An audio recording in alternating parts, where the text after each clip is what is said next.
জি, তার মানে ধরেন এক একটা মৃত্যুর পেছনে তো এক এক গল্প, এক একটা ধ্বংসযজ্ঞের পিছনেও এক একটা গল্প, এক একটা সহিংসতার পিছনে এক একটা গল্প। আপনি বলছেন তদন্ত ছাড়া সম্ভব না, কিন্তু আমরা দেখলাম যে তদন্ত ছাড়াই ৭৮ জন এইচএসসি পরীক্ষার্থী আটক ছিল, তারা আবার জামিনে মুক্তিও পেয়েছে। এদের মধ্যে কেউ কেউ যেমন আবু সাইদ হত্যার সঙ্গে যে জড়িত তাকে ১৪ দিন কারাগারে থাকতে হয়েছে। তদন্ত ছাড়া এদেরকে কি করে খপ করে আটক করে ফেললাম? আচ্ছা, এখন এটার আমি দুটো রেসপন্স করব। একটা রেসপন্স হচ্ছে any wrong is condemnable, any wrong, whoever is doing that রং।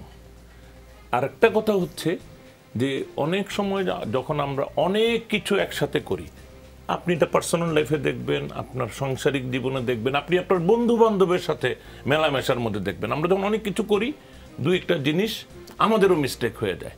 তো এটা একটা হিউজ আন্দোলন, এটা তো আমরা সবাই জানি, এটা তো এমন না যে এটা তো একটা বিশাল বিশাল আন্দোলনের ব্যাপার ঘটেছে। তখন এই আন্দোলনের ম্যানেজমেন্টে রাষ্ট্র তার যে বৈধভাবে রাষ্ট্র কিন্তু পুলিশ বাহিনী তৈরি করে, তাদের জন্য অস্ত্র দেয়। কেন দেয়? দেয় এই জন্য যে এই অস্ত্রটা এবং প্রতিটি বুলেট ব্যয় হবে কোনো না কোনোভাবে কোনো একটা জীবন রক্ষা করতে অথবা সম্পদ রক্ষা করতে, রাষ্ট্রের সম্পদ রক্ষা করতে। এটা কিন্তু কারোর স্বেচ্ছাচারী ব্যবহারের জন্য না। Officially speaking every bullet has to be accounted. মানে ধরেন আমি গিয়ে বুলেটটা খরচ করে আসলাম, শেষ হয়ে গেল তা না, অফিসিয়ালি প্রতিটি বুলেটকে জাস্টিফাই করতে হবে। জি অবশ্যই, প্রতিটি বুলেটকে জাস্টিফাই করতে হবে। ধরেন আমি অনেকগুলো বুলেটের কথা না বললাম, আবু সাইদের ঘটনাটা যেহেতু একদম শুরুর দিকে, এটাই তো আমাদের মাথায় বেশি আছে। ওই বুলেটটাকে কি ইচ্ছা থাকা মানে প্রমাণ থাকা সত্ত্বেও বা দেখা সত্ত্বেও ওই বুলেটটাকে আনজাস্টিফাইড করার কোনো চেষ্টা ছিল, এবং সেইটা ধরেন এফআইআরে ভুল লেখা হলো, বলা হলো যে আন্দোলনকারীদের ইট ছোড়া ইট পাটকেলে এটি হয়েছে, কিন্তু আমরা ভিডিও ফুটেজ দেখেছি এবং তারপরে আমরা দেখলাম ওই কোনো প্রমাণ ছাড়াই একটা কিশোরকে মানে এই হত্যাকাণ্ডের জন্য আটক করা হলো এবং তাকে ১৪ দিন রাখা হলো। মানে তার বাবা মা জামিনের অনেক চেষ্টা করেও পারলো না। তারপরে তার বোন যখন ফেসবুকে স্ট্যাটাস দিল, জনতা যখন এটার বিরুদ্ধে প্রোটেস্ট করা শুরু করলো, মানে ভুল আসলে নাইমুল ইসলাম খান কতবার হয়? ৭৮টা কিশোর যেহেতু আটক ছিল, তার মানে ৭৮টা ভুল হয়েছে। তাদেরকে তো কারাগারে নেওয়ার কথা না, তাদেরকে তো জেলে নেওয়ার কথা না, শিশু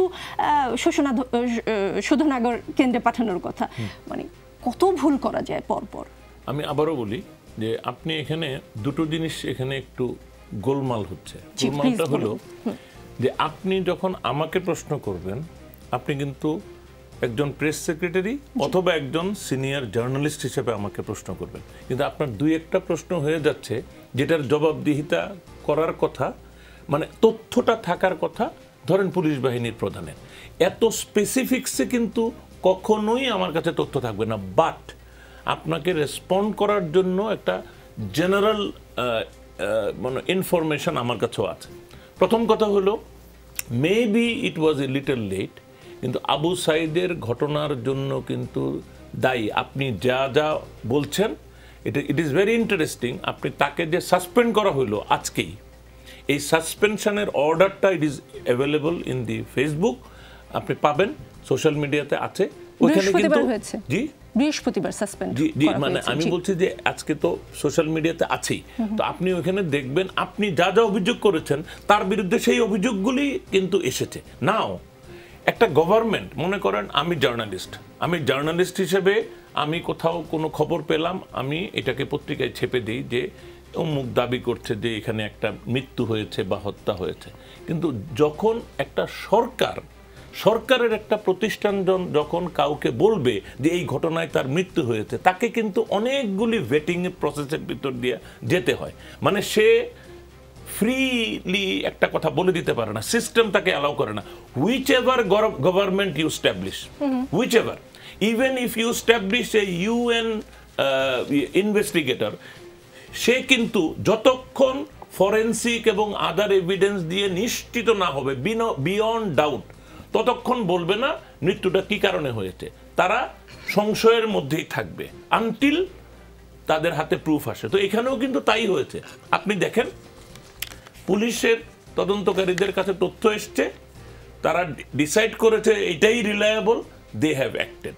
সো এটা কিন্তু এমন কোনো মানে দেরিতে হয় নাই, কারণ পুলিশ বাহিনী তো এখন হাজারো রকম ঝামেলার মধ্যে আছে, মানে অনেক কিছু হ্যান্ডেল করতে হচ্ছে এই সময়টাতে। জি জি।